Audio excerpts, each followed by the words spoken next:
Masa hidup rakyat semakin sukar dibebani segala macam masalah. Proksi dan kroni dalam kerajaan Madanon pula sibuk berebut hasil masyhur bernilai bilion ringgit.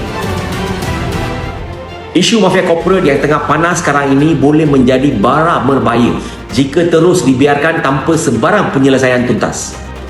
Jika benar laporan oleh Bloomberg dan Victor Chin, makin jelas berlaku kepincangan di bawah tata kelola kerajaan Madanon.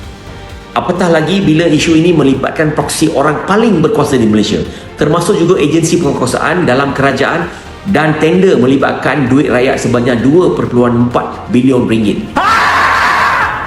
Berkaitan isu ini juga dilaporkan ada kes rasuah hampir 10 juta ringgit melibatkan ahli parlimen dalam blok kerajaan.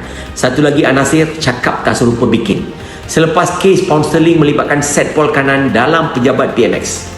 Kita tak boleh mengharap lebih untuk adanya badan siasatan bebas yang akan ditubuhkan dalam menangani isu ini. Boleh melibatkan individu dan agensi-agensi paling berkuasa dalam kerajaan sekarang. Jadi satu-satunya cara untuk membongkar penyelewengan ini adalah dengan menjatuhkan kerajaan Madanon ini dalam PRU 16 yang akan datang. Nice. Jatuhkan Madanon.